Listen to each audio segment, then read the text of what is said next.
The How about income that? is nice. Connecting. Okay, that connected that time. Is it? Is it though? Is it? Connecting.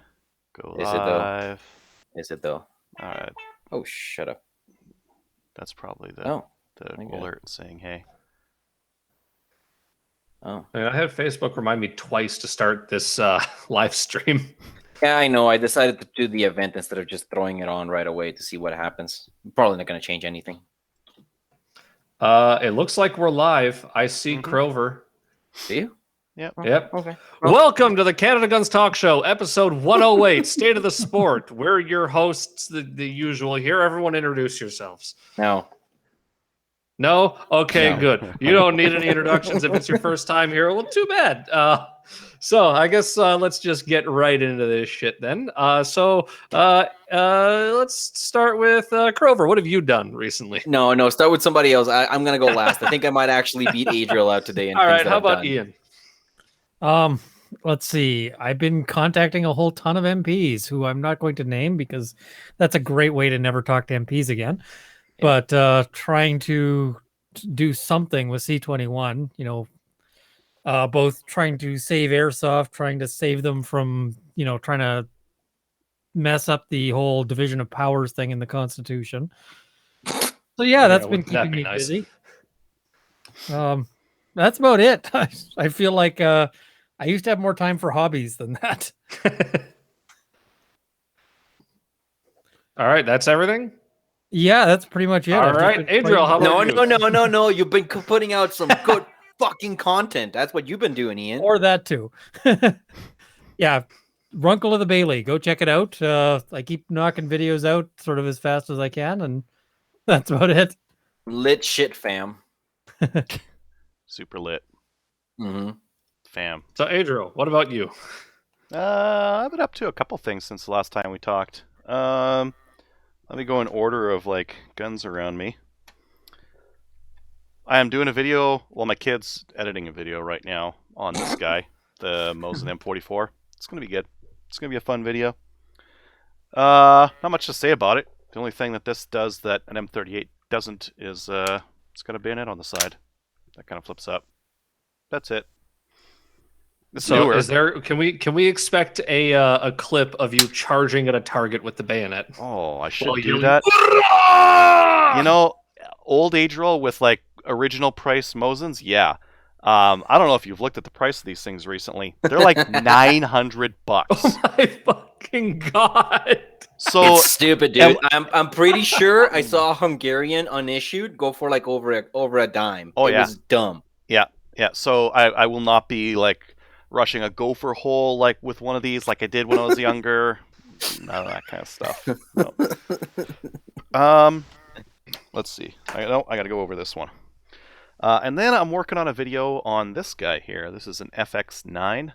Out of all the PCCs, this one is one of the best for like a go fast kind of a gun because it has like an AR style mag release and it drops free.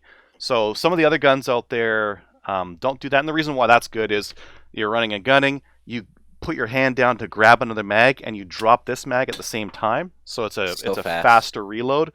It's also so got low drag. a bolt release on the side here. So as you get that next mag in, you hit it in, hit the bolt release, and then pop back out again. So it's fast. I mean, the from fact that this one has not been hit by bullshit right now is astounding to me, but I'm not complaining. Yeah, that Yeah, one was we'll wait one of and the see. ones that I was like, really? That one didn't catch it? Yeah. I mean, it's Don't not. give them ideas, guys. Come on. Oh, come on. Okay. You're trying to say that as if Let you me say make that a like small everyone else interjection knows, right and now, everyone which else is if you think that they don't know about it already, Oh yeah, no, it's Yeah. They got a it's database. it's just something that I repeat because I see it so freaking often on the sub. It's like, well, don't freaking tell them about it. It's like it's funny, but it's not accurate. I mean, they have their shopping list. I mean, fun fact: Caesars is watching the subreddit. Do you really think they don't know about this already? Yeah. well, and this Yeah. thing is probably high up on their list. The SKS. Oh, they're They gotta be never fuming about They that would be thing. absolute idiots to try and ban the They will. most popular semi-auto in Canada. But they will. Oh, But they do you will. think You they're not said idiots? the key word there, Chris. Idiots. They have to be idiots, yeah. Yeah. Yeah, I mean they do meet all the prereqs here. So. Yeah. Adriel, keep going. So, a couple other things that make this thing cool. Takes down kind of like an AR. It's got controls kind of like an AR, but you see that charging handle at the back? It's kind of small. It's a small charging handle for this thing. Upper and lower come off just like that. The upper and lower are actually more compact than an AR, so they're not compatible with an AR, and they're more compact. I really like how quick this is. There's a lot of like rifles out there where getting the bolt out is kind of a pain in the ass. This on 2 pins and it just kind of falls right out. So very easy to take apart. And like on a PCC, like this is going to get all full of carbon and whatever. So the fact that it comes apart so nicely is really nice. What I don't like is something that. So on an AR, you wouldn't be able to get to the firing pin because the bolt would lock into place. This is a free-floating bolt. It's just a blowback style, right? There's quite a bit of room to hit that firing pin while it's not quite locked into place. So you can fire this thing out of battery, and there's not really any protection against that, right? Normally with an AR, there's a little bit of protection from the bolt, and the fact that it has to turn in as it gets that last like half inch. No such on this thing. So you can fire out a battery with it. And is that why Trevor ran into some issues? I haven't with asked, that but is that why the manufacturer says no steel case with that? I'm not sure about that. That might be about like the chamber and just what works best in it kind of a thing. I can't imagine. Like they say no aluminum case in it either. I bet I can run aluminum in it and it'll be just fine. Well, no, the thing is, I've seen a couple of posts on the sub where people go and like, man, I spent $1,200 on this piece of shit and it fucking won't feed my steel case ammo or my aluminum case ammo. Like the feeding is something else. It doesn't feed some stuff. It will malfunction. I think they just say malfunction, and I think I've seen like double feeds and failure to ejects and things like that. I got that without with brass case. I got that. Like there's a couple of things in here that are a little bit weird. Like there's the feed ramp. Oh, it's in the lower. Yeah, it's in the lower, and it's not quite fantastic. The bolt catch, it operates off right there. You see where it's getting on that mag there? And if you're running a 10-round mag, that's like a dedicated 10-round mag. These Glock mags, they don't have a lot of pressure at the top of the, like on round 10 or 9 or whatever. There's just not a lot of pressure there. So it's not enough to activate the bolt release. So sometimes this won't hold the bolt back with like a 10-rounder. That's another issue. And then I think extractor tension might be a thing as well, because I did get a couple of fail to ejects to get the case right out of the feed path there, and that gave me a double feed a couple times. Yeah, now, but none of those are going to be an issue related to the firing pin and firing out of battery. So that's a totally separate issue. Yeah. So am I hearing that the $1,200 Fancy Pants PCC is not as reliable as the $800 Ruger? Not even close. Wow. Well, no, not even close. And that's from my personal experience ROing people. There was when this whole change came over last year, one of the guys who actually shoots out of Calgary came up to Edmonton, and he was running one of these because he thought it would be like a great gamer gun to compete. You got 10-round Glock mags. It runs the same as your pistol, so it's kind of convenient there. It's cheap. And it's got all like the go fast stuff on it. But I saw like so many issues with it that I'm really wary of the reliability, I guess you could say, on it. Now, how about the 4-inch versions of them? What's your opinion on those? I mean, like this is something. This rifle in this configuration is Canada only. If you go to their website, they have an 18.5. It's just for Canada. They also have a 16 for the States, and then they have some short ones that are pistol. Because Wolverine is apparently getting in the 4-inch pistol. Yeah, I was talking with. Do you remember the name of the guy that runs Wolverine 303? Is it Brian or Ryan? Tyson, yeah, Tyson. We got chatting with him in one of the in a random thread. I think it was a Firearm Deals, and I told him, "Is like, are you guys just gonna bring those in? Like, why don't you just like talk to a couple of barrel manufacturers and spin up some 18.5-inch barrels?" And he said, "Oh, we tried, but all the barrel manufacturers are taking orders and delivering at the end of or the beginning of next year, end of this year. That's when the barrels will be showing up. Yeah, it's real busy. And I mean, keep in mind, this is an inexpensive gun. In the States, this is a $700 rifle. But in Canada, it's $12 because Canada tax, right? Yeah. So I bet the 4-inch version, or they have a couple of other ones that are like not quite so memey and a little bit more realistic. Those ones should be cheaper. Hopefully, they're cheaper when they come to Canada because they're not like special order or anything. One thing with that is I looked when he said it's a 4-inch barrel. First thing I actually did was I went to Armalytics because I can't tell you how many people I've seen who don't understand that the 4.2-inch minimum is for pistols only, as stipulated in the law. So since these are ostensibly being imported as rifles, I was like, okay, is the 4-inch barrel actually 102 millimeters? Are you a legal expert, or do we have a legal expert? Part of the reason here? I stared bringing this up is because we have a legal expert here to tell me whether I'm talking out of my ass or not. Kind of fucking with it. You're muted, by the way. Yeah, you're muted. Unfortunately, the barrel length was, I think, 115 millimeters in the FRT, so not exactly 4-inch, but can't meme it up that bad then. So is the 4.2 105 millimeter cutoff for barrel length exclusively a pistol thing, Ian? Prohibited firearm means a handgun that has a barrel equal to or less than 105 millimeters in length. Yeah. So if it's not a handgun, there is a provision for firearms that have been adapted from a rifle or shotgun, whether by sawing, cutting, etc. So you can't saw it down, but in theory, you could have a rifle that was manufactured. And now this just gives me the idea of if I ever find somebody with a manufacturing license to build a great big rifle that just has like a 2-inch. Well, you know what my thing has been is I want to make a VZ61 style gun. Yeah, but it's got a 3.5-inch barrel and chambered in 25 ACP. I just wanted to see like a big rifle with a magazine that you have to fit in all the way at the far end. Just the complete antithesis of bullpup. You've got the trigger group deck here, and that's all the way up there. The stock just keeps going for no reason. That'd be fantastic. So, anything more, Adriel?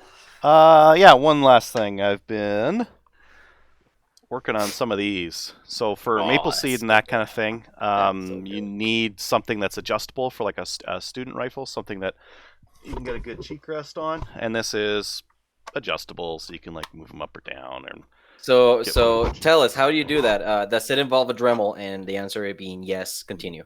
Usually it's a Dremel. It's just like Kydex sheets. You get the Kydex usually comes in 24-inch squares. I'm pretty sure they're 24-inch squares. 20 something. You can cut them diagonally, and you can get 2 of these things out. These ones, actually, my buddy Will cut these for me and molded them, and did them in bulk. And then I got the hardware. If you're gonna get the hardware, you can get it at like Home Depot and that kind of thing. But if you buy it in bulk off Amazon, way cheaper, way cheaper. And it was kind of surprising. I thought like basic hardware like this has got to be cheaper from local, but nope, cheaper off Amazon. So. Like what is cheap and cheaper? Are you saying? Amazon, Home Depot had these for $5.50 each, just the knobs. Okay. So it's like, keep in mind I'm doing like a lot of rifles, so I'm just for the less budget conscious. Let's just get the thing over with kind of person. How much does it cost to get it at Home Depot versus getting it from Xinguangzi in China? All told, you're probably $30 in if you do it yourself.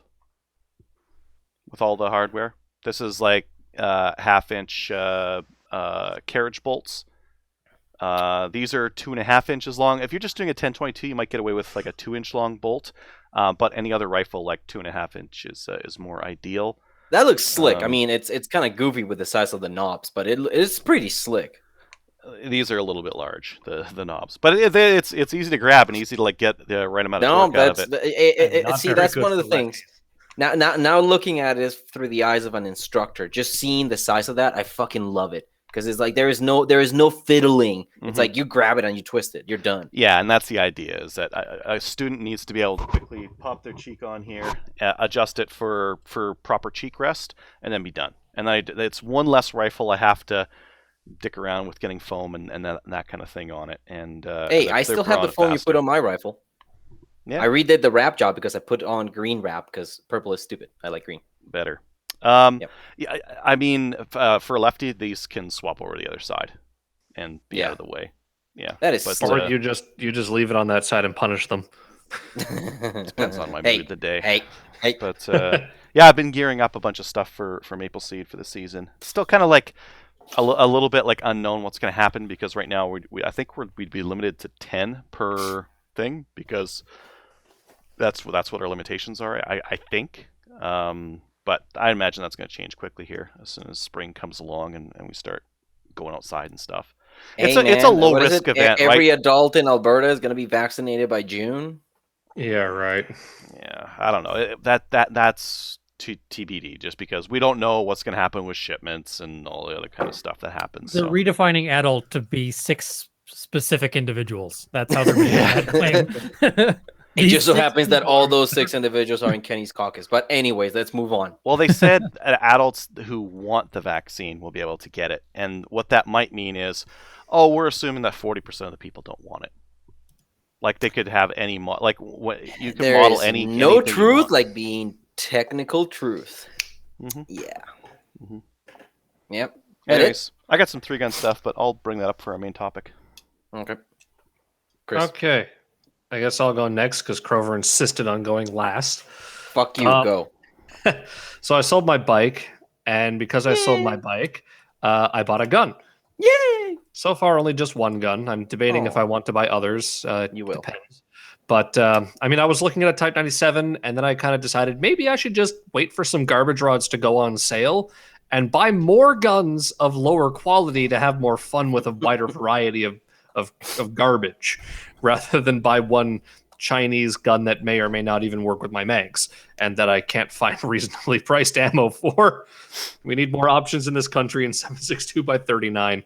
But so anyways, I bought a 9mm that takes optic sights, and unfortunately, I did it like 2 weeks after my mom did, and she got hers in like 2 days to transfer, and the gun showed up from Manitoba in like a week.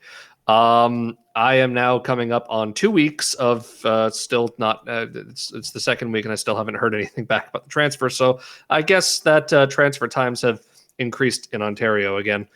Unfortunately, back to what everyone in this province has come to expect from this province. But yeah, I bought a Canik TP9 SFX Elite thing. So not the Elite, sorry, the Elite's the compact. The TP9 SFX. So it's the 5.2 inch kind of race gun from Canik there. It was like $720. I bought it at Tenda. That's really good. No, I think Tyson from Wolverine shoots one of those for IPSC and that kind of thing. I used to have a standard TP9, and I sold it when I got my CZ because I didn't really need it at the time. So I already know the Canik's going to be good. I just need more mags because I sold all my mags with it. So now I need to go rebuy Canik mags. And then I bought this to go put on Holosun HS 407K X2. This does not have the solar panel on it, unfortunately, but it still purports to have a 50,000 hour battery life, shake awake, and all that. The difference I learned because they had an X1 model at the shop as well, and I think the difference is just where they've moved these buttons on the side. On the X1 model, they were 2 small buttons up at the top here, and on the X2, they've moved them down to here. Don't you have a review on that, Adrian? On the other side. Very similar, and the battery tray on the side is nice as well. So you don't have to take the red dot off your gun to change the battery like on a lot of the Vortexes.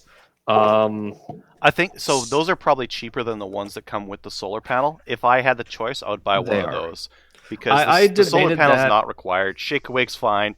50,000 hours is tons, and that's more compact. Yeah. See the thing with the. Ooh, that looks a little bit dirty already.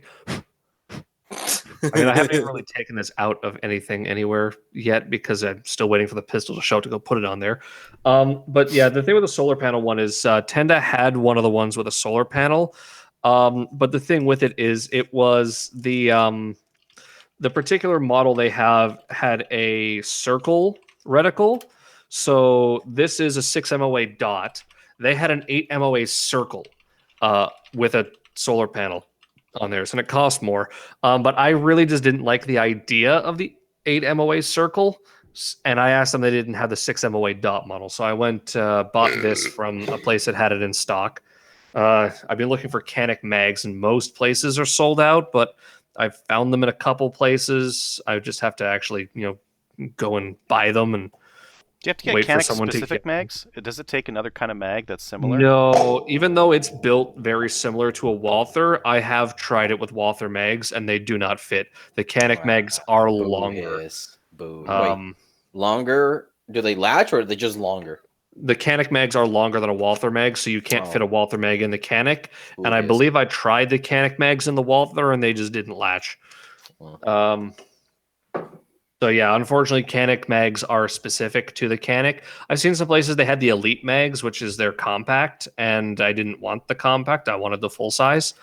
So I just need to. I think FOC had some, Bullseye had some. So worst comes to worst, there's a couple places I can find them. It's just that some of the places that are easily on my commute home did not happen upon having any of them.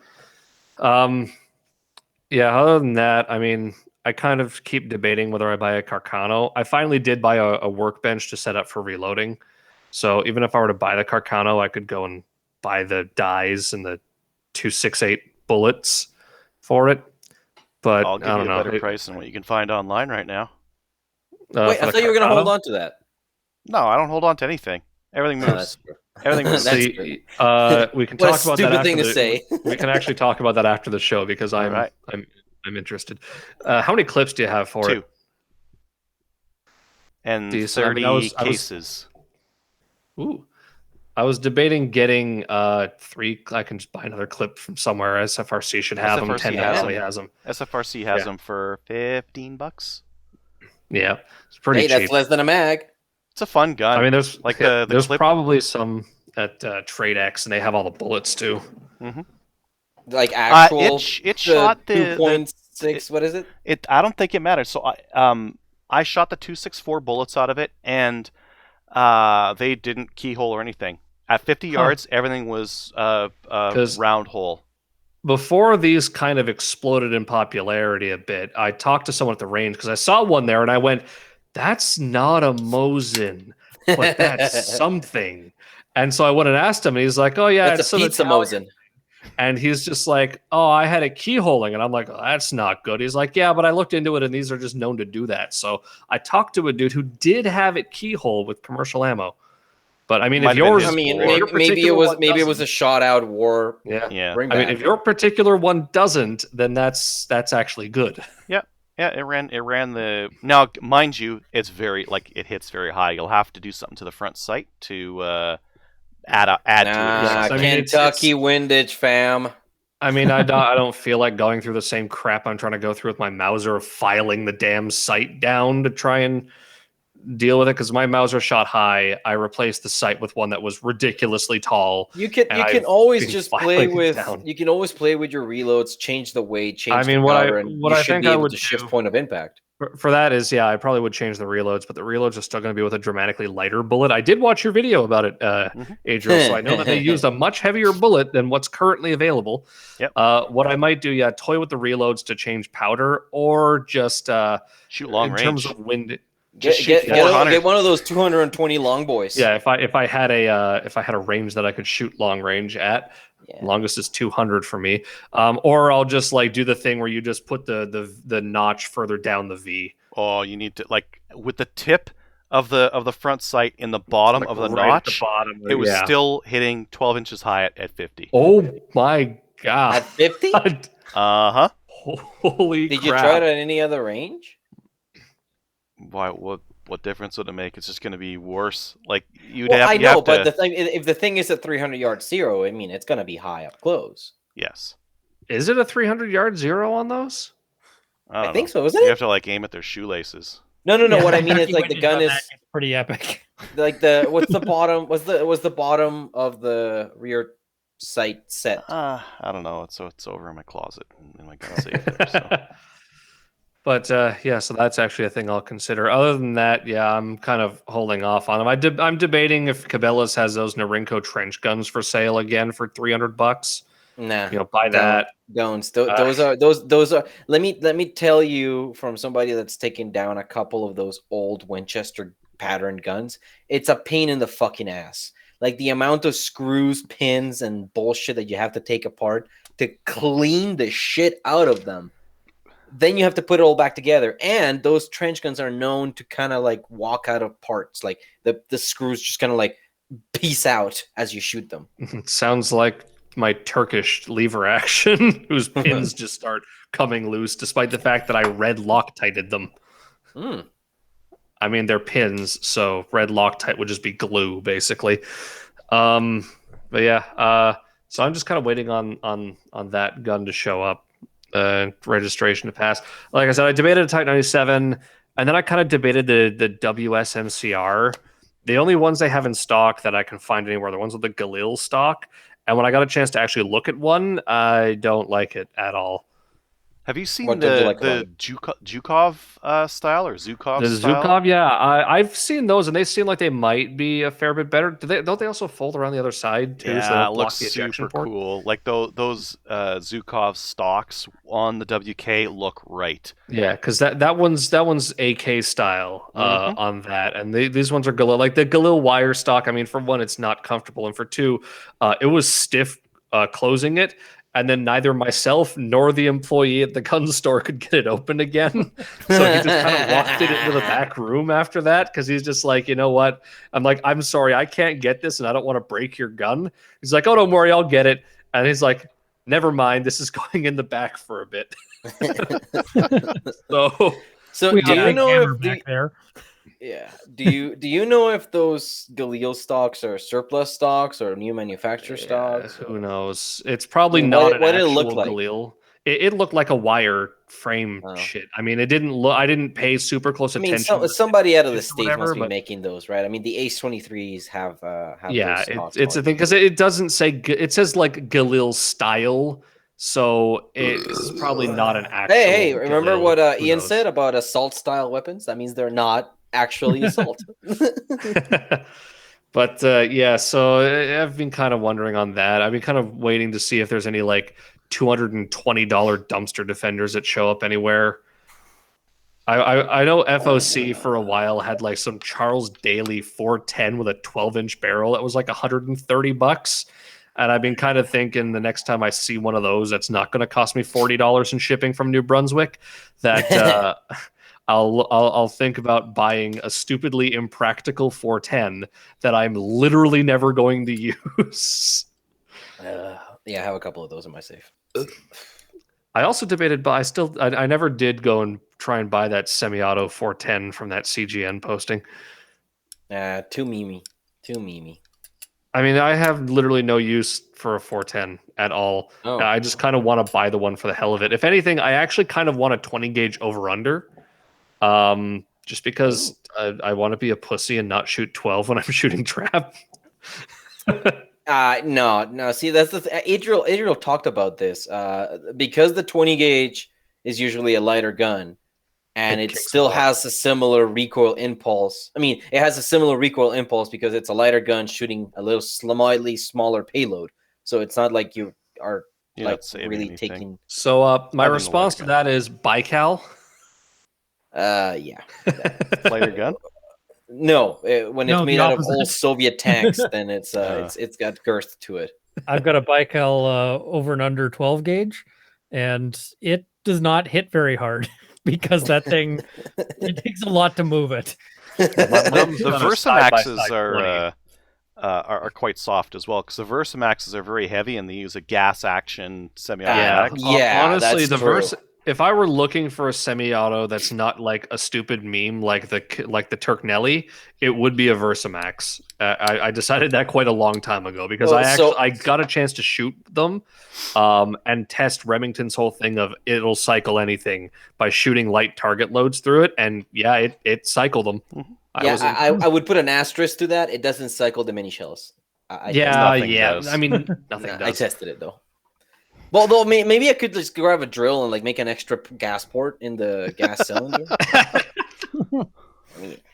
Yeah, nothing can go wrong with that. No, it's not like the barrels are $600 by themselves because they have the gas system on them.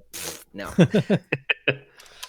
But yeah, that's about all I really did is sold my motorcycle and bought a pistol and decided to buy cheap garbage. So now that everyone else has said about what they've done, Crover, how about you? I just realized I actually forgot a gun, so I'm actually missing a gun here. I finally received the barrel for an 1100 that I bought like in January. I bought the receiver of CGN, which was like, it was a pretty good condition. The wood is beautiful on it, but it had no barrel. So I called my buddy up who I knew had an 1100, maybe with a spare barrel. And he's like, oh yeah, I have a barrel. You sold it to me like 2 years ago. Do you want it back? I'm like, yeah.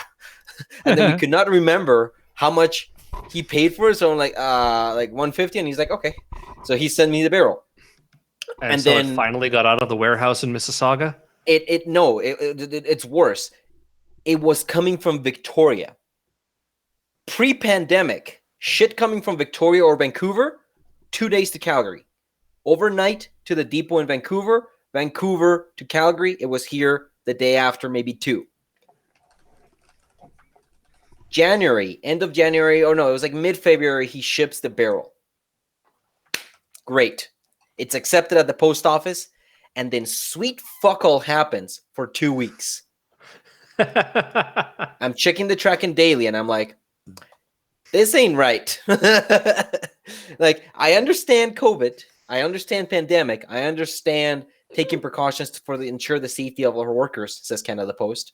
But 2 weeks for it to sit in the post office in Victoria. So I called them up, and the sender had also called them up. So there was a ticket already open. But I was like, I'm just going to call them. And I say, hey, this is a gun part. Where is it? And they're like, we have an investigator looking at it. So we'll get back to you on that. I shit you not. I checked the tracking. 10 minutes after I hung up the phone, the tracking updated. To say that it's waiting at a warehouse in Mississauga. Yeah. Was it your shotgun that made the news for getting delivered to the wrong place? I fucking wish. No. It was just a barrel. But 10 minutes. It was almost comical how incompetent they were. 10 minutes after the phone call, the tracking updates. Oh, yeah. It's on and then it showed up 2 days later. So I have a complete 1100 that I'm selling, if anybody's asking. Already. It's got a skeet choke barrel, fixed 26-inch barrel, which is pretty rare.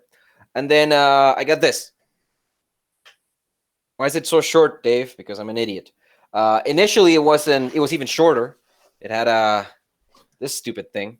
Yeah, that stupid thing. This is useless, by the way. I've seen people shoot with this. What they do shooting with it is they brace it like it's actually a brace. They brace it on their face, and then they take the shot. And then there's also the memory of like shooting it one-handed, but it's not really doable. And I just so happen to have a Winchester Model 92 stock already at my house in case I ever found one of these stupid things. What is the stupid thing? This is a Rossi Ranch Hand in 38 Special in 357, and I checked. It does cycle 38 specials. And one thing that I noticed... I was wondering about that because I've thought about buying one. So let me tell you, I think I know what was up. The elevator on this one, it's really hard to see, and you probably won't be able to, but it's actually kind of cupped. Usually, with these Winchester levers, the elevator is usually just a flat elevator. I don't know how that affects things. I don't know if there's a geometry change inside of the rails inside of this gun. I have owned 2, maybe 3 Chiappas. I don't know how many I've owned, honestly. I don't know how many guns I own right now. I have owned 2 Chiappa Model 92 clones that refused to feed 38 specials. But there's an asterisk attached to that. It's they refuse to feed short 38 specials. So if you take a pair of calipers, which wait, what is this? Is this a pair of calipers right here? Oh my goodness, it is. If you take a pair of calipers and you measure out the overall length of a 38 special cartridge, if you happen to have shorter 38 specials, let's say set to the top of a cannular instead of the middle or the bottom of cannular, they don't feed in Model 92s. So and those ones that have the bullet like right inside the case are probably a no-go entirely. No, that would not work. So I don't have any. I refuse to buy factory 357 and 38 special ammo because it's pistol straight wall cases, so they last however long they were going to last. I think I'm on my 3rd loading, and I've seen no discernible damage to the case. So I made max overall length 38 specials. Not a fucking problem. None. Nothing. Makes sense. Exactly at the max overall length of 38 special. No problem at all. From the factory, this stupid thing sold 6 in the tube and 1 in the chamber with 38 specials. Oh, it's 7 in the tube, 1 in the chamber. And it shoots all right. I have to say that in my previous iterations and dabblings with Model 92s, these guns don't shoot well. I don't know what it is about modern ammunition, but they're like 4 to 5 to 6 MOA guns. They have a 12-inch barrel. No. I'm talking about I had a 20-inch barrel Model 92 clone from Chiappa. I've had 2 of those, actually. And it does not matter what I put through it. They're not minute of angle guns. They're not. So I was already settled for this to be the case for that. Additionally, the sight radius on this is smaller than my revolvers. So that's problematic. And I just decided to say, fuck it. So I made some stupid mouse fart loads, like 3.5 grains of 700X, which yielded, I should have brought, I chronographed it, Adriel. Guess how fast 125 grain 38 special projectile being pushed by 3.5 grains of 700X goes? I don't know, 1,000 FPS. 700 FPS. There we go. So you're kicking these out of the barrel. It's hilarious. It's like shooting at 22 with that thing. And minimum load 357s are around 900, 1,000 feet per second. Why would you ever minimum load 357? 'Cause I'm an idiot. Yes, you don't min load a Magnum round. The whole point of the Magnum round is to be loud and obnoxious. Well, you max load that shit. That is why I also have 158 grain max loads of H110 coming up for them. I mean, all my 3-7 is 100. I think at the moment it's 158 grain max load of tight group, which is literally like 7.2 grains or something like that. That's the thing about tight group that I don't like is when I'm playing around with that kind of thing. When your room of error is like 2 grains. Try 0.2 grains. Oh yeah, tight group is so fast. Yeah. It's you gotta max load it. You gotta max load the 357. Oh, I am. Whatever's in the book. To see what it would do. Starting load, take it out of your mind entirely. Max load, that one. Yeah, the difference I think between min and max on tight group is like literally 0.6 grains. Okay, so I was thinking of another powder. You're right. I haven't played with tight group in a while. The max minimum of 700X for 38 special is 3.5 to 4.2, and for 357 for 700SX, 4.5 to like 5. Tight group is 4.5 to 5. Yeah. So actually, I looked at the burn rate tables. I think tight group is just above or just past 700X. So there you go. Basically the same stuff. And again, 12-inch sight radius. This wrap job was done by my buddy who.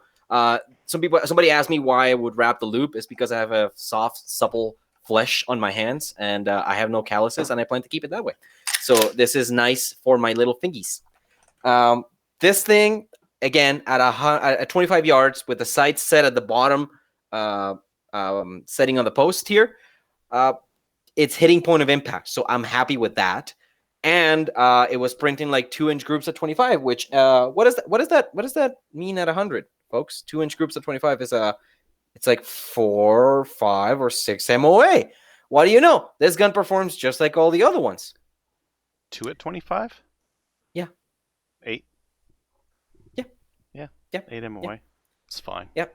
Yeah, it's fine. I'm probably gonna play with this because I've been looking for this thing for basically ever since I've been owning guns, because it's so stupid. Like, this thing is so dumb. It's so goofy.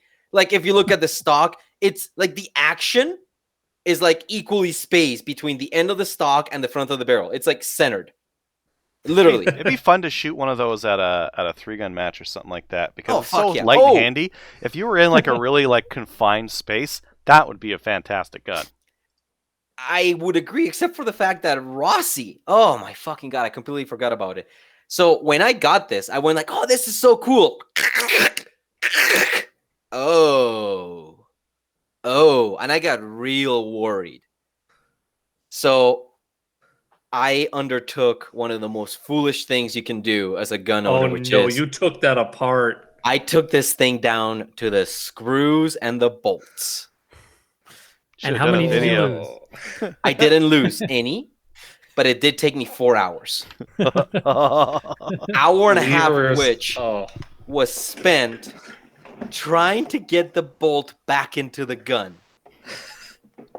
And I shit you not, after at like 11:30 at night, when I was already ready to give up, I looked up a video on YouTube after eating something, and I found out that what you do is you put a case on the...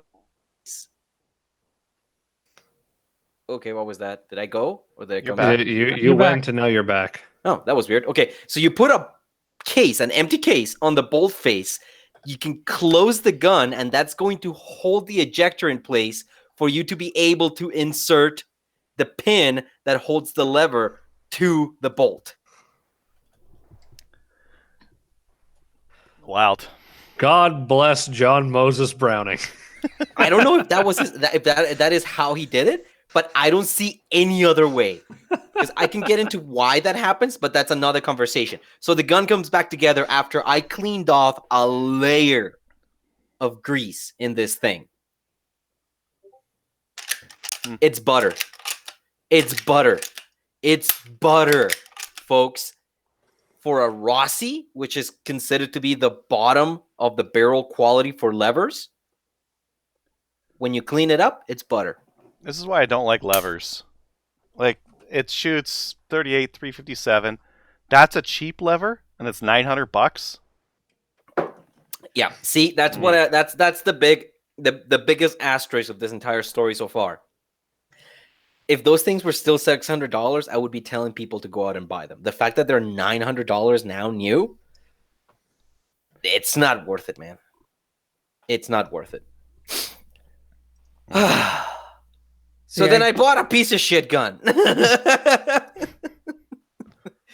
I bought a Gerson because I needed a different pistol for the PAL course. I was using a Tokarev 9mm clone.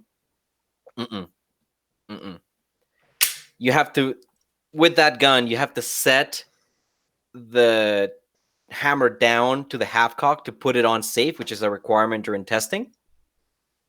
It's a fucking nightmare to watch people go, fuck, I'm gonna fucking fail the course if this hammer drops. They don't, but they think they are. And the trigger is garbage. There's a magazine disconnect. I'm stupid. Surprised you actually bothered with that, because I thought that they weren't allowed to pull the trigger during the test. The specific wording is you're going to lose marks if you put your finger on the trigger or inside the trigger guard unnecessarily. There it is, folks. So how do I solve all these stupid issues? Get a Glock. But I'm cheap, so I got a Turk Glock. And then I did something really dumb. I accidentally put the whole thing together wrong, and that caused this piece to refuse to allow the trigger to reset after shooting. So I thought the gun was broke, I talked to Adriel, and then he helped me out. And then I put it together right, and then I shot it yesterday, and it ran through 100 rounds flawlessly. The only complaint that I would have about this gun is that it's got a very, very stiff recoil spring on it. But then Adriel said that that's just the service gun level spring weight. Yeah. I guess I'm used to my Shadow having a nice soft spring on it, I guess. It would probably work in a little bit with some shooting, but whatever. I'm gonna keep shooting it. I think that's the right gun to use for a PAL course because it's simple. Like that's as simple as it comes. And for your average person who's going to go turn around and get a Glock or something like that, very very similar. The only thing they got to know how to use is the mag release and the slide hold. That's it. Cool. Yeah. There's no other controls. You don't have to set a safety. Forget about it. Which brings me to my next stupid gun. This stupid thing. Why? What is this, Dave? This is a mag-fed 870 Chinese knockoff. 780, right? No, Grizzly. The 780. By the way, the 780s, the Homeland 780s, are not mirror clones. They have a different barrel attachment system. So if you think you're gonna be able to swap barrels between an 870 and a 780, you're not. I don't know about other parts compatibility, but that's what matters. So why did I get this stupid thing? Because noobs are the worst at using tubes. No matter how many fucking times I tell them, no, do not try to put ammo in the magazine tube with the action open. It is painful, folks. I've seen people put the fucking shell in the action and then finger fuck it into the magazine tube. Why? You can. Fuck. I mean, it'll work. Mm-hmm. Okay, so what you should be teaching them to do with that is when you have the action open, a number of guns will actually have the magazine follower. If you push it up, it will actually lock open, and therefore you won't have to worry about getting your thumb jammed. This is pointless. You know why? Because I tell them, close the fucking gun and load the tube. Forget about it. I start this conversation every time with them. Close the gun, load the tube. Yes, you can do things with the magazine and the tube with the action open. Forget about it. Close the gun, load the tube. And this all goes out the window during testing. They completely fucking forget about it. And then they spend 10 minutes. It's painful to watch. I was telling Adrian last night. It is painful to watch them go, I don't know how to use this thing. It's like, well, I have videos that you should have watched telling you how. And then we spent 35 to 45 minutes of handling time, and you did not get a chance to handle this gun and familiarize yourself with it. Okay, that's okay. You lose marks. I tell you what to do. Next step. Let's move on. It's been 10 minutes. This test should have ended 10 minutes ago. Whatever. So what does this do? This is another shortcut. It's like, this looks like a mag. I load the mags. Okay. There. Done. I mean, I still think, though, the issue is they're most commonly going to encounter a tube-fed shotgun. You should be teaching them how to work a tube-fed shotgun. I teach them before, and I can tell them how to do it later during testing. I want to be done quicker. That's it. And last but not least, what else did I do? Did I show off the rail last time? Yeah, I think so. Wait, is this the new rail? This is the new rail. Then no. So last time, this was wearing the factory handguard. Now this has a Lucky Irishman. Oh, how topical. It's St. Patrick's Day. Lucky Irishman, Raptor, M-Lock handguard for the RDB. It's got the Magpul M-Lock covers for grippiness. And I suspected from the first time that I owned one of these guns that the factory handguard was detrimental to its performance, and I was right. And so last time I owned one of these things, on a cold barrel, they're like a 2 to 3 inch gun. Okay, so cold barrel, you take 3 or 4 shots. Still, when it's cold, you're gonna print 2 to 3 inch groups at 100 yards. Then you take a few more shots, and this thing takes a giant shit and goes to about a 6 to 7 inch gun. Holy shit, what the fuck happened? Well, the handguard is a piece of shit, is what happens. It's plastic. It's held in here at the front by a shitty little pin. It rattles, it moves, it probably puts pressure on the barrel. Whole bunch of stupid shit happens with that. What does this do? It free floats the barrel because it really doesn't. Because the way that this rail mounts is there are screws that you have to attach to an aluminum block that you put through the channel the takedown pin usually runs through. And so this is solid. So less fuckery, basically. And what does that less fuckery mean? Well, it means no matter how hot or how cold the barrel, it prints 3 to 2 inch groups. Right there. Yeah. Yep. 2. Yeah, right there. Yeah. Okay. And where's the other one? I think this was maybe the best group of the day up here. Okay. Also, during that same day, I took out the CZ 512, the 22 long rifle, and I shot it at 100 yards with a 2 to 3 MOA red dot, the TRS 25, and it printed a 3 inch group. Who would have thought? Also, That's fun fact, I found out shooting a 22 and matching your 223 in accuracy at the same distance. Yep. And what does that look like? It looks a little like this. This gun. There you go. That's the gun that matched the accuracy of the RDB with a scope. With that scope. Yep. Red dot. What else do I have here? Oh yeah, that's how you shoot an RDB with a rear bag. You rest the mag on the rear bag. Yeah, I like it. You know, one of the things you do if you're gonna shoot an AR to long distance is you monopod it. You get a 30 round length magazine. You can do it with a 20, but you have to. It's real low. With a 30, it's just do a mag perfect. pod? Yeah, you just monopod it off the mag and brace it a little bit, and you'll get really good accuracy. Some guns don't like to be monopoded, but the ARs, like, your practical accuracy improvement from getting another rest is better than any inaccuracy you're getting by like adding something weird to the whole system. Yep, I agree. But at the end of the day, you can always do what Buddy here is doing and just fucking ball that shit. Yeah. Look at this. Look at this guy. He knows how to fucking shoot. Like, look at him. Look at the setup. Home built, $45 scope. He knows. We had some really weird ideas about shooting before. Because like this is off of a gun article, and that's circa 2005 though. Yeah, it's not even that old. Like 15 years ago, this was gun reviewers, and like this is an accuracy test being done. Unbelievable. You guys like, oh well, turns out the accuracy is shit. I've yet to find a gun that works. You know, I'm just firing them over my shoulder. Yeah. So the reason that I have this picture of this here gentleman is because I also bought a handy rifle in 308.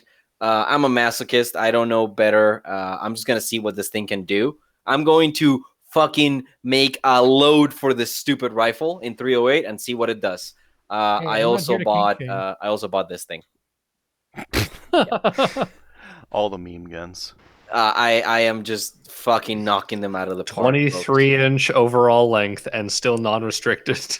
Oh yeah. So last thing that I'm going to talk about before our main topic, I know it's been an hour, but whatever, is when you order a shooter grade Mosin Nagant from Great North Guns out of Quebec, you get shooter grade, but Oh, wow. Yeah. Oh, wow. The one thing that I didn't take a picture of was the rotted stock. It was straight up rotted. I took the butt plate off, and half of it stayed on the wood. Don't take it off. Yep. Yep. Oh wow! So I know you were still looking for something to get cheap for the course. Somewhere was I'm gonna get a 22. I'm gonna get a bolt action 22. I'm gonna spend $150 one of them. Go get a Cooey. Yeah. Yep. But yeah, this was the most concerning one because this is about like 2 inches in front of the chamber. And there's some pits. And I didn't get a good angle of it, but the barrel was basically noticeably smaller in diameter around this area. Oh, that's odd. Yeah. The ad there, it's again, there's nothing greater than being technically correct. The ad said rust or like rough condition, bore is shooter grade. So it had rifling. I can give them that much. There was rifling on that gun. But yeah, that's what was underneath the stock. I kind of feel like this is more smelter grade, but like Frontier's got some Mosins that are probably in better condition than that. Like this was a $269 Mosin. It's getting to the point though where Mosins are being sold for their collectability and not their shootability anymore. Yeah. Like as soon as you make that jump between this gun is there. This gun is not like before. You could get a cheap Mosin, and that would be the cheapest centerfire rifle you could get. You go deer hunting with a cheap Mosin before, and that would be your cheapest hunting rifle you could possibly get. Not anymore. Now the pricing is closer to what collectors and like what people who want one for the history would pay for it, and they're no longer like a practical cheap gun. Yeah. Yeah. I would say every single metal piece on this gun had rust in it. Every single one of them. Bolt, butt plate, magazine. You can kind of see the magazine. It was bad. I didn't get a picture of the rear of the receiver, right where the wood and the stock bolt goes into the wood. But like the wood was all fucking gone around the back there. It was pretty rough. Yeah. Yeah, I sent it back because Great North Guns actually has like a 3-day inspection period. So if you don't like your surplus gun, you can send it back. No questions asked. That's good. Yeah. Oh, that's good because that looked. Well, a lot of that rust would have been under the barrel or covered with wood. No, some of it. Some of it was you could tell this gun was rough from the outside. They said it was rough, but they didn't know how rough. Like if you were an importer and you're buying them for $200, you're selling them for $260. You're not gonna take those things apart. You're gonna sell them as is, and you're just gonna say, yeah, it's rough. You want them, buy it. Yeah, they're not gonna tear. The ad says rough condition, shooter grade bore, and that gun met those qualifications. Yep. Shooter grade. I mean, in order for it to be a shooter grade bore, it has to not explode when you shoot it. Yeah. So I didn't say how many times you get a shot out of it. Yeah, I mean, it's good for at least 3. No, it's got to be good for at least 1. Then it's shot, shooter grade, done. You should know this. You're like arguing things like that.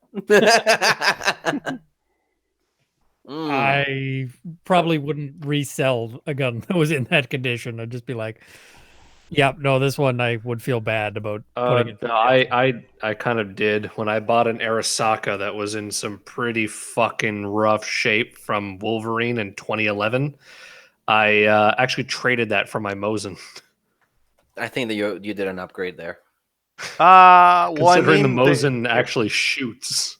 Arasaka would have some collectability and some rareness to it, right? No. So this thing was, the bore was shot out. The gun had the top parkerized, but not the bottom. The stock was not original, but it was the correct length, and it was beaten to, like, someone took a hammer and whacked it on the side for no fucking reason. Obviously, the mum was ground off. I'm pretty sure it was mismatched on everything that mattered. It was absolutely atrocious, and I think I paid $250 for that from Wolverine at the time, which for an Arasaka is like, even in 2011 for an Arasaka, that's absurdly cheap. Yeah. And I traded it for a Mosin, and I still have a $50 store credit with Wolverine that I actually have not used, that I'm not even sure if they'd still honor because it's been literally 10 years. You should check your account. My account for that one was under a different email address. Just do it. Just check it. I have a copy of the paper somewhere in my. They make it right. Was it not Tyson? Tyson? Yeah. Tyson's probably over there. that. Matt Hipwell. Yeah, I just haven't had the occasion to buy anything from Wolverine to spend it. They've got some 6.5 Carcano ammo over there. They do, but there's probably some local that I could buy without having to worry about. Oh, shut up! Use your credit and just get it. So what's the state of the sport nowadays, folks? Shit. Which sport? Some of them are changed. Some of them are barely changed. Some of them are like almost destroyed. So what's been destroyed? 3-gun. Oh, wait, no. There's something rifle. that is... Service rifle. No. Oh, yeah. You know what sport is potentially completely destroyed? Airsoft. Oh, yeah. Yeah, those folks are fucked. Like, it's kind of... It's almost chuckle-worthy. Well, you know what the real irony is? They are. You know what the real serious irony is? There's a few handgun models that are like not replicas, but they're not replicas in the sense that you have to have serious gun knowledge to tell, oh, right, this is somebody's idea for this is a new thing that looks like a handgun. So like an expert can look at this and say, yeah, this doesn't look like any existing model of firearm. This is not a replica. But if you had one pointed at you, in a, you're running a liquor store and somebody pulls one of these out of their bag and points it at you, you're still going to hand over the contents of the register. I mean, the thing is, the legislation says it like reasonably looks like a firearm or something too, doesn't it? So it's not. Hey, Lord, is that an interesting legal question that Lick's answering right there? Well, it matches to near precision, which is actually sort of a question that's been answered. So if you design something that looks like it could be a handgun, but doesn't match an existing actual model of handgun, then it's fine. And so what you're going to end up with is people are still going to rob liquor stores with airsoft guns with like the two models that are still legal. See, the thing is, though, with it saying it's going to accomplish fuck all. With it saying with near precision a real firearm, I mean, couldn't they just argue, well, it looks enough like a handgun that someone would think it's a handgun and therefore it resembles a handgun with near precision? They tried to argue that before and they failed. What the court has interpreted as it matches an actual firearm that exists, not the concept of a firearm. Because if you get into something matching the concept of a firearm, well, then you're into a world of shit. Yeah. Because all sorts of things look like firearms. Okay, so then my buddy who's got a Tiberius 9 paintball handgun's probably fine. But my buddy who's got that Tippmann one that looks like and was modeled after and licensed from an MP7 is probably fucked. Correct.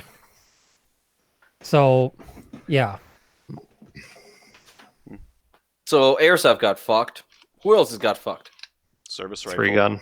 Service rifle. Service rifle is those guys were shooting with the Canadian military. So it was, most of the best competitions in service rifle were done with the DCRA and done with the Canadian military on base. And those guys were using ARs.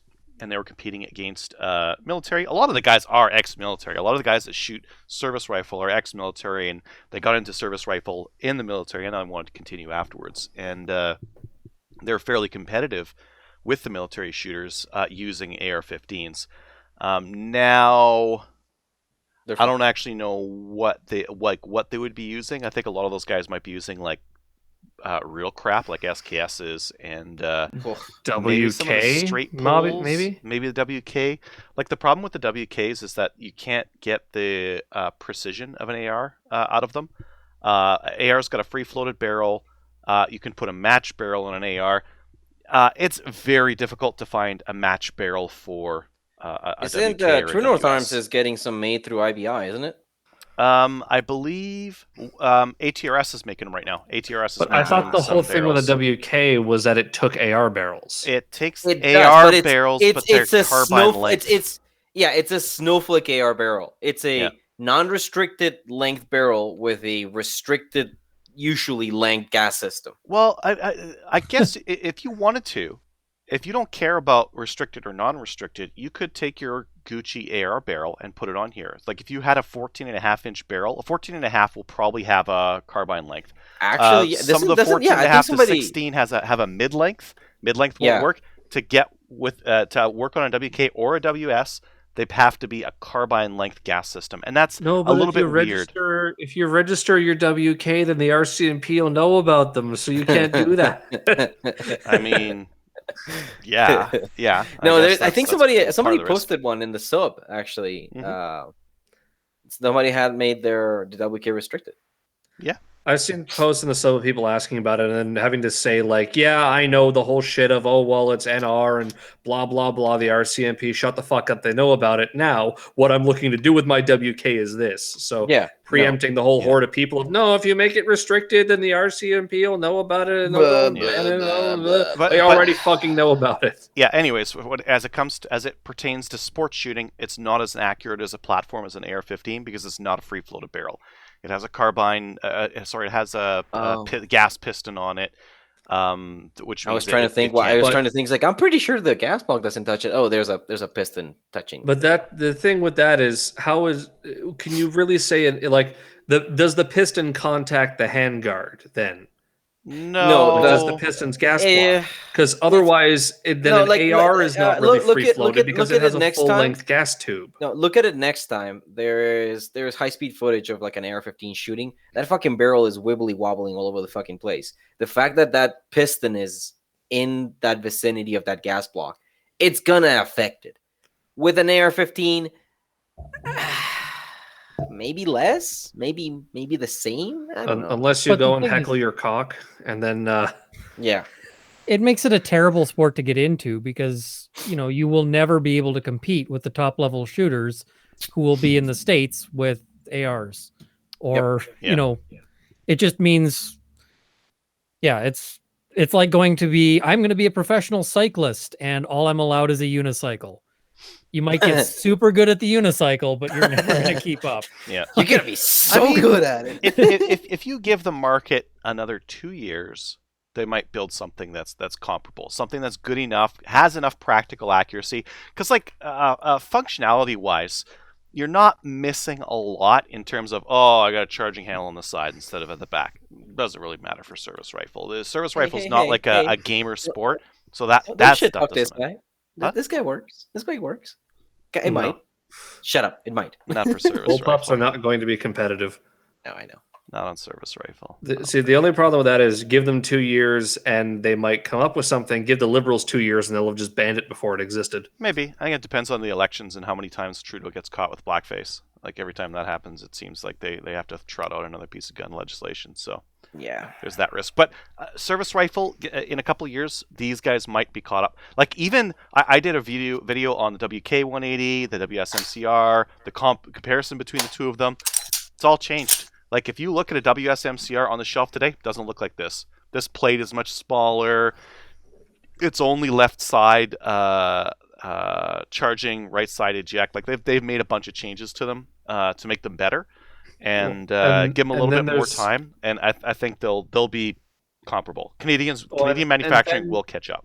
Yeah, and then the thing is too with the 180 as a platform is it's gaining popularity is one of the few things left. Like I know that the Nodak one that I Run Guns was trying to bring in is kind of dead in the water just because Nodak's too busy dealing with America. But there was some rumors that another Canadian company who is known for making high quality rifles was going to come out with their own 180 style gun. And it's not ATRS before anyone asks about that, because ATRS very specifically said that they are not going to make an AR-180 style gun because right now they're on the RCMP's shit list and they don't want to go and have the RCMP shit on the 180s to shit on ATRS. That's fair. Good on them. Yeah, so that might come in. So service rifle hurt quite a bit. Maple Seed, a little bit. Most people for Maple Seed have been running rimfires, and not really much happened with rimfires. I guess if you wanted to run like a Mossberg 715T, that's pro hit.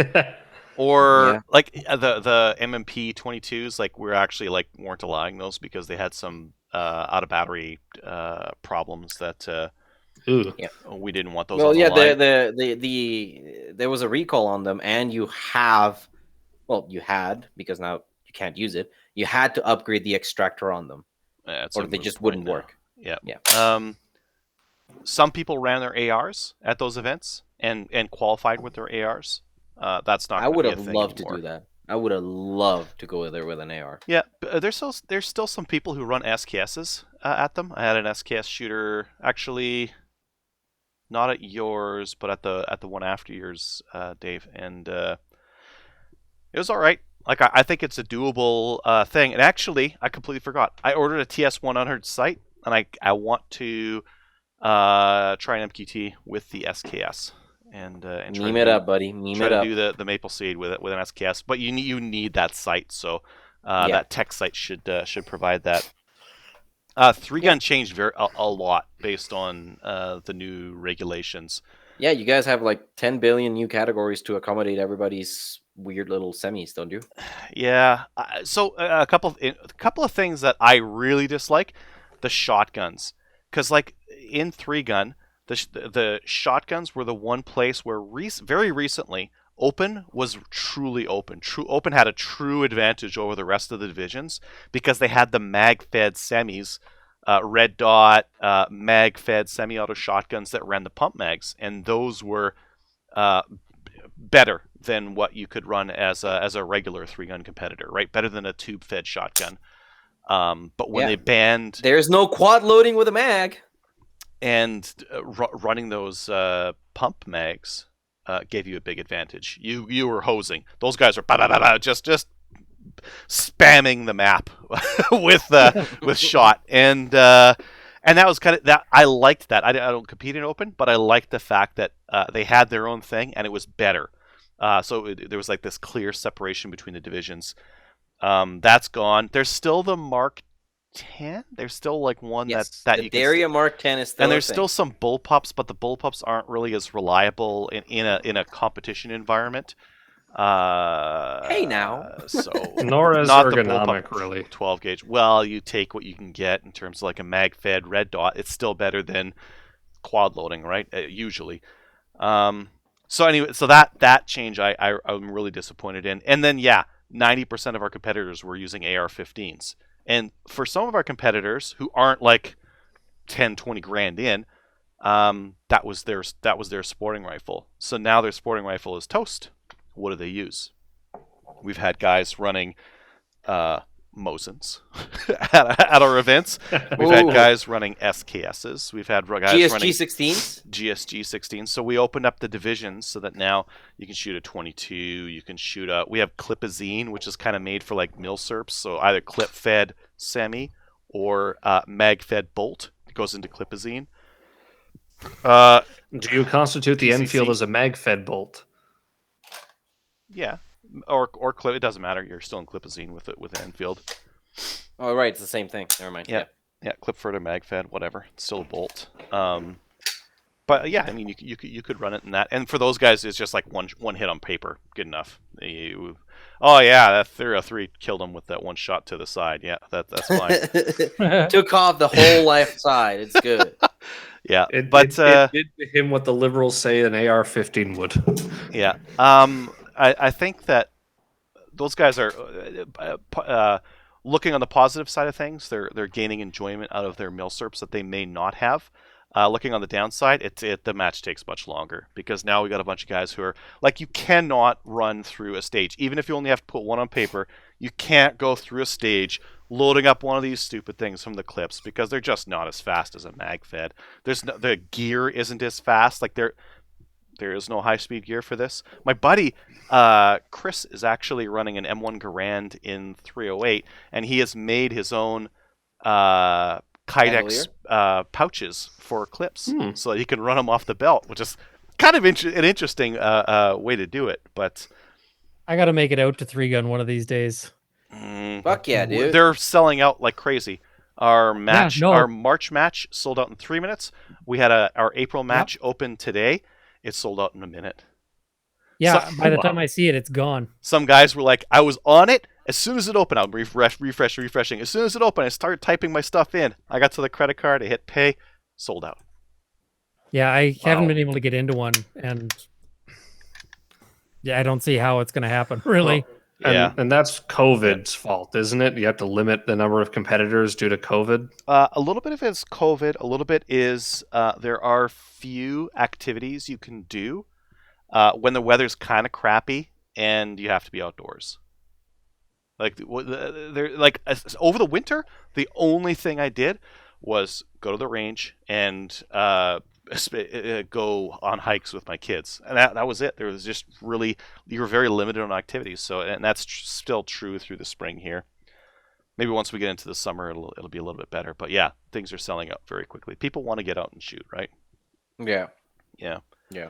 So, I think in 3-gun, if you throw money at it, or if you just had the guns already, the WK-180s are still, or the WSMCRs are still viable rifles. Our pistols haven't changed, and in your TAC Ops Unlimited, your shotgun and rifle are basically the same. So those are okay. What may change is what the hell are we doing with our mags? Because people running Beowulfs, the RCMP considers those prohib.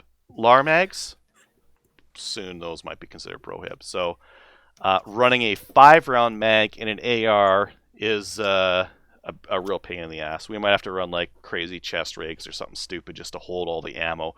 Or gamer guys running M1 Garands where you can get by with those 8-round end blocks, right? Yeah. Just have like 2 backpacks and one backpack full of charged mags and another for the empties. So just have a sled behind you. You just chuck your empties there, pull out another one. Yeah. Hey. So it has changed 3-gun quite a bit, but like a lot of people are like, oh, 3-gun's dead. 3-gun is still ticking and still doing fine, right? Especially now after we've had a year to adapt. Service rifle is dead. Probably a closer approximation to, that's a hard one to overcome. Well, and honestly, with C21, if this gets passed, it's going to really hurt. I know Alberta and Saskatchewan are going to be fine, but a lot of the rest of the country is going to be very concerned with handgun sports. Any handgun sport is in the crosshairs, and people are trying anything they can. They're going like, oh, well, the government says there'll be an exemption for that. That exemption will be for ISSF and nothing else, because that was the only thing the government ever gave a damn about when they were introducing the laws in the 90s was the Olympics. The exemption will be for the Olympics. It will not be for IPSC. It will not be for IDPA. It will not be for 3-gun. It won't be for any of that crap. So unless you shoot Olympic pistol, you're probably not going to be able to get some kind of exemption to your municipality banning handguns, and you will instead have to go to court to fight them on the constitutionality of them being allowed to ban handguns. And so what this is going to result in, almost certainly, is a whole lot of Olympic shooting leagues opening up, where people will get themselves signed up for, I'm an Olympic shooter totally. And, you know what? That reminds me of the Australia thing with their pistol licenses, that they have to compete 10 times a year. Oh, that's a lot. Yep. And that's something that happens. You know what? Adrian, you know what they do? Is they have competitions. And you know how you compete is by signing your name when you get to the range. Oh, yeah, you competed. My name's at the range list. Well, and here's the thing. It's the conditions do not apply to a handgun that has been declared by an individual who holds a license to be necessary for their training for a prescribed sporting competition. That doesn't necessarily mean that the handgun has to be legal for it. So you may get a lot of people being like, I shoot Olympic, whatever. And, this 357 wheel gun is necessary for my training for it. And the thing is, too, it also does say prescribed shooting competition, and they don't have any prescription. That's something a lot of the terms of C21 are actually going to have to be brought into force through orders in council in the future. Yeah. For one, the municipality has to ban handguns in the prescribed fashion. There's a bunch of notices that need to be done in the prescribed fashion. So municipalities won't even be able to ban handguns after C21 passes until an order in council is passed defining how the prescribed way they go about doing it is. Well, and the other thing that you're going to see here is that there's going to be huge constitutional challenges. And in terms of the issues in terms of applying for an injunction, there were financial losses argued before, but now you're going to see people arguing things like, I can't live in the town I'm in, or, let's say Sherwood Park bans all people from having any handgun business. Well, that's a much stronger argument on you are nuking my business if you happen to be running what is it? Chas. Phoenix. Phoenix is going to have a much stronger argument of, listen, we've got a range here that is primarily or almost exclusively a pistol range. And I mean, Toronto has the Toronto Revolver Club. That it's in the name of what the purpose of it is, and their range is like indoor pistol only. So, yeah, but we don't like that. So fuck you. Yeah, it's bizarre, is what it comes down to. But yeah, that's so how we're gonna get over this? You know how we're gonna get over this? Go to a fucking FUD range. Go to the fuddiest range you can. Go to your trap fields. Go during hunting season and talk to the guy zeroing his 300 Win Mag. And you need to tell those people, and you need to inform them that they are not going to get scot-free. Because that's one of the things that was one of the biggest demographics here. We have an aging population, meaning we have a very, very large group of people that is going to be classified as of old age. And those people have been shooting for a long time, and they like their guns, but they have not been on the crosshairs yet. And they think they are going to get away with it. Talk. Engage. Get those people aware that they're going to get hit. Doing my best. They're going to get hit. A lot of those guys just won't believe you. I've heard from a lot of people, they just don't believe you. No, it's not going to affect me. It'll never affect me. You're lying. You're bullshitting. No, they're never going to come for my hunting rifle. They're never going to touch my Remington 870. Stop lying to me. You're Ruger number one. Ruger number one in 460 Ruger number one. Here's a single shot rifle that is banned under the auspices of being an assault style firearm. Well, Trudeau said no one needs to worry about being shot by a sniper. There's already been news articles that have referred to scoped BLRs as sniper rifles. I saw that one. You look at Australia and these people, you can say you're 870. You think that's fine? It's illegal in Australia. Yeah. Where do you think they're going to get these inspirations? What's the term they use in Australia? It's like quick shooting, fast shooting, rapid shooting. Rapid fire firearms. The thing is, if I was the fuddiest guy out there, I'm happy if there's fight still ongoing over ARs, because as long as they're fighting over any of that other stuff, they're not fighting over the stuff I care about. Yeah. Buffer guns. Yep, exactly. It's the whole buffer strategy the Soviet Union had. It makes sense for this, because eventually they're going to end up in your backyard if they keep advancing.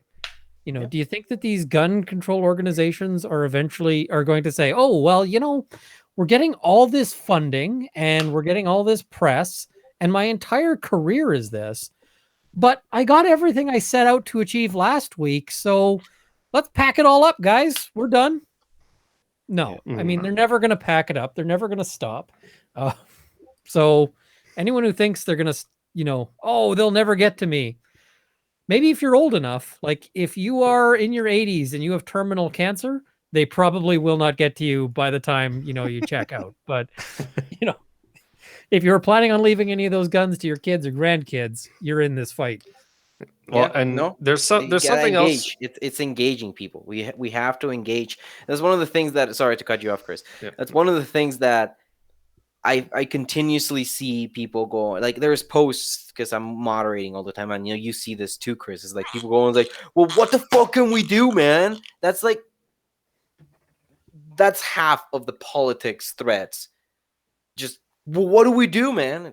It's engagement. It's making it. I think we talked about this in the last show as well. It's like making it a costly mistake in an election. Well, and the thing is also start taking people to the range. And I don't just mean like the guy that, is your good buddy who is a diehard conservative, because you know what? He's not the person we really got to convince. Take your left-wing friends to the range. Take, people who are outside of your normal circle to the range, because we need more people to understand this. My ideal would be for the NDP and the Liberal Party to never be able to get a room full of their people together to say, let's ban guns, without someone in the room going, I have one of those. that would be an ideal place to be. There's already a bunch of liberal MPs who probably are directly affected by this legislation. There's rumors that Bill Blair has a handgun collection, and he's the one pushing to let Toronto ban, theoretically, his handguns. Well, but he Bill probably got Blair drunk is a and very forgot he had a special collection when he individual. passed You're that never shit. going to reach Bill Blair. I mean, it's the same thing with Trudeau. We know Trudeau owns guns. There's evidence of him admitting that he has firearms. There's evidence of his father's previous gun, like not insignificant gun collection. That's got to be somewhere in the family. So, well, maybe somebody will red flag him, and that'll fix that. It's a thing. They passed. They're trying to pass the legislation, so literally anybody can bring that application. Making it even worse than it is now. I forgot what the fuck I was. Oh, right. I was going to bring up the rumors floating around from the CSSA that, according to their sources that are very close to the Liberal Party, that Bill Blair is going to introduce a mandate that if you want to keep your AR-15 or any other gun banned by the OIC, your two options will be to deactivate it or install a monitored home security system. Or sell it to the government for much less than it's worth. I did say if you want to keep it. So that is the option of if you don't want to keep it. So what, since we have an actual lawyer here, what is can they do this? What the fuck? Well, they'd have to pass new legislation for it. You'd think that if they were going to do that, they would have put it into C-21. Or they could try to put that into... Well, if they wanted to do it right, they wouldn't release the C-21 bill in the state that it is. I mean, they could try to push it through via, asking the chief firearms officers to tag it on as a condition on everything. But if they do that, I know at least one guy who's going to be taking them on in court. So... The thing is, Bill Blair has said previously that he's planning changes to storage legislation. So there could be potentially, whenever he decides to introduce the legislation that defines what a safe is, so that the existing case law is irrelevant, he could just throw it into that and be like, nope, you got to have a fucking alarm system, or you can fuck yourself. But it can they mandate that you have an alarm system? With legislation, I think is what Ian was saying. Because we have restrictions on our current storage requirements, right? Yes, but can they mandate that you have to sign a service agreement with a private corporation in order to monitor your house for you to be able to own something? Something like that is frankly unprecedented. They could require. I don't know that a court would throw it out as unconstitutional or anything like that. So, yeah, it's... So maybe. I mean, we'll have to see. I think the alarm... Hey, Ian, doesn't that sound like an interesting legal question? Well, the alarm companies would be very happy with that. Yeah. Because they'd love to have the captive audience. And they'll probably set up a special rate for, if that's what you're doing. An alarm system will put a sensor in your safe. See, my concern with that is, being someone who lives in an apartment building, I don't know if I can actually have an alarm system installed like that. I don't know if alarm system I just covered your bases, baby. It's an alarm. It's a sensor. It works off of your Wi-Fi or something. It's going to depend on what they define as a monitored alarm system. Some people were saying, oh, well, a Google Nest Cam could count as a monitored alarm system. You just throw a Nest in your fucking safe and you're good. But there's no guarantee that that's what it's going to be. They might be like, no, you got to have Alarm Force hooked up in your fucking house. And if that's the case, I'm not sure if it's possible for me to get the kind of monitored alarm system. You got to remember, Chris. You got to remember, because you're going to get bankrupted in the court before any of this happens. Oh, obviously. But the thing is, though, that could end up being a potential point of argument against the legislation, is if it goes and discriminates against people based on their living accommodations. Couldn't that be something brought up to fight against the legislation? Is like, if this is something you can effectively only do in a home or a condominium, but not that you own, property that you own, versus in rental property, could that not be seen as discriminatory or a potential violation of... That's probably not where I'd start. Where I would probably start is I would go to various reserves and see, for instance, what alarm companies serve the Inuit areas and serve the, like just Northern Ontario, literally. Like you don't even have to go that far. You have to just drive north, like what, 4 hours? You're there. Get the confirmation that basically, nope, you can't get a monitored alarm system up here because you have no fucking internet, no service, no nothing. I mean, there's people posting on the CCFR's Facebook, I live in rural Alberta and no alarm company services me. Mm-hmm. Yeah, so I mean, I think that is a much stronger area for the argument, is to say, listen, we don't all live in cities. And in particular, some protected groups primarily reside outside of cities. Remember, if it doesn't affect their voter base, who gives a shit? It might start to affect their voter base if they got enough scandal over it. But then again, I mean, he's dodged blackface. I think the guy's kind of bulletproof. Yep. So there was one question in the thread about how C-71 and C-21 and the OIC and stuff like that has affected importation of firearms and accessories. And the answer to that question, as far as I'm aware, is it hasn't, except AR-15 parts and accessories. I would also add an asterisk to that, which is we have seen one example of a company, not an importer, but a company, just saying F this, peace out. And that was BCL. They just said, we're done. Yes, but that's not really an importer. BCL. I know that I said that it wasn't an importer. I mean, what does the importer do? The importer is just going to bring in the next hot thing. Yeah, Colt Canada is kind of the same thing, but I think their main concern.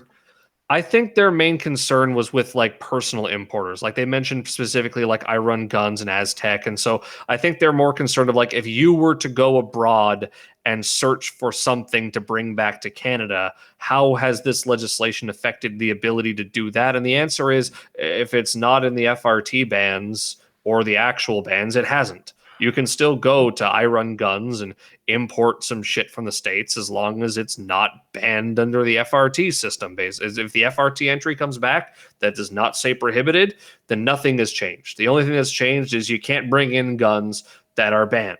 And that's the way it's always been. It's just what's banned has changed. So other than that, their businesses have not been affected. I don't think there's really anything in C-21 that would affect that kind of business. There's just some stipulation about the personal importation of ammo requiring a license, which apparently it doesn't right now. Well, yeah, actually, when you bring in ammo over the border, you just have to watch out for the U.S. side of shit. Like I looked this up one time. You're allowed to bring in, I think, 20,000 rounds 5,000 with you.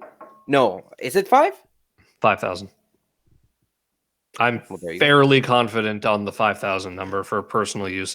But yeah, that's the thing is that, you're right. As far as up until this point, you have not needed a license, and they're changing it so that if you're importing ammo, you need a license.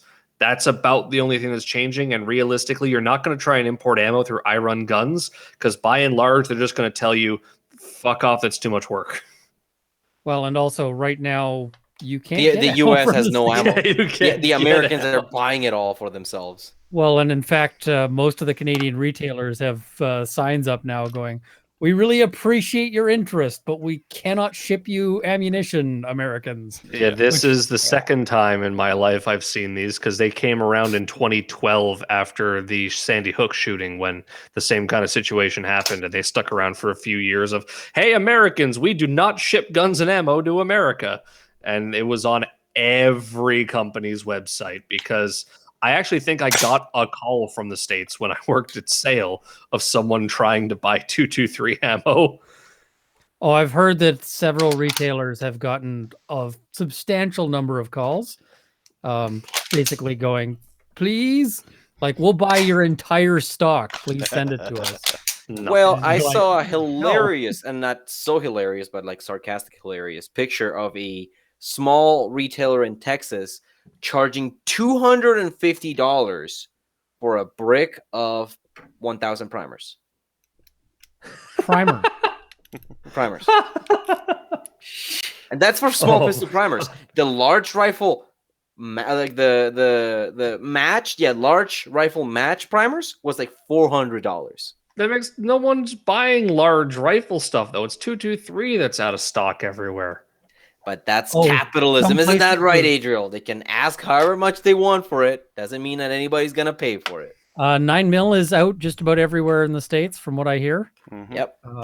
That's one good thing is ours have gone up by about $50 or so, but at least we've got 9mm. 223 though is just yeah. I bought a Franklin Arsenal case prep station because I'm gonna start processing my 223 brass and loading it. I wish we had more options than 7.62x39 in this country because we have plenty of that and it's still very cheap. I mean, you can get a 7.62x39 WK. Yep, if any of them were in stock anywhere ever at all. Wolverine had some 7.62x39 WSMCRs just recently here. When I checked the other week, they're all gone. And there are LAR mags for those too. There are. Good luck finding those, though. I want a 7.62x39. No, I know anything exists. It's just a question of finding it easily and not having to call. Actually, I found that Rossi out of a small gun shop in Lethbridge, and I had to, for the second time in my life, pay over the phone with my credit card because they didn't have any online paying. They're like, "Oh yeah, let me take down your card there, Sonny." Okay, yeah, checks out. We'll send you your gun. Oh, okay. I've only phone ordered one gun before, and that was just because I had called them to ask questions about it, and it was Prophet River. I phone ordered my Howa from guys, them. We used to mail in like a piece of paper that had your credit card number on it, and like you check the box of the gun you want. I did that to order my Browning. When I got my Browning 1911 380, I had to do that because we were doing it on a pro deal, and so it was fill in the paperwork and mail it to Browning. Ordering some leatherworking books was calling up to the one guy who still stocks them. And this guy is like 80 something. And he's like, okay. And, copying down, I could hear him copying down my credit card number over the phone. I was just like, oh God, like somebody buy this guy some technology. No, if he finds technology, he might actually, pass away from shock or something. Or just quit leatherworking. He's discovered now the internet has porn on it, and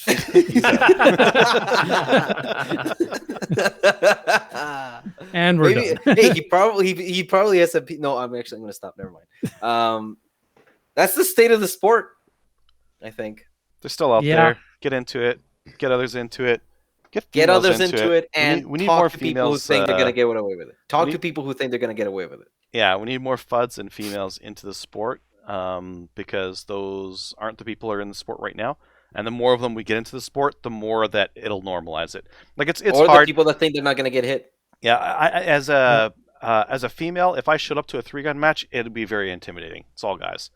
But if there's one, and another one shows up, that's better. If there's 2, if there's 3, if there's 4, it gets onto a more of a pile-on effect. So I think with we need to get more. With one of the clubs I belong to, a lot of guys have brought their wives out shooting, and they've just gone and become part of the club. And a lot of them tried to go and get together women's only leagues to go out to DCRA pistol and stuff like that. Hell yeah, Kelly from Slamfire Radio, she's doing lots and lots of work for ladies shooting league. Yeah, they do like a CCFR Ladies Day where they get.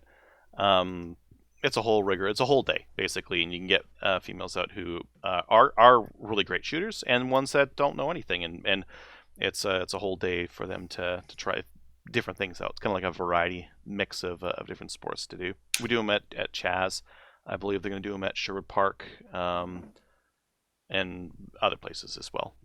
Yep, get people out there, folks. East Ontario, ESOC, because that's kind of that's Tracy Wilson's home range. So I know she does a lot of stuff out there with that. Yep. Get people shooting. More people. More. That's it. Go watch Slamfire Radio. Go watch Runkle of the Bailey. Go watch some anime. that's my promotion. Go watch anime. I don't have anything, so go watch anime. Oh, and I have 3 spots left on the PAL upgrade course this Sunday. If anybody doesn't have their RPAL in Calgary. That's what I was going to say. Where's that located? Yeah, Calgary. Shoot me an email at dave@foothillsfirearmstraining.ca. Say that you heard it at the show. I'll give you a discount. Neat. For all the, like, how many, like 2 people watching? Yeah. More people will watch YouTube later. Yeah, they'll watch it later. Okay. I'm killing straight. Okay. Bye.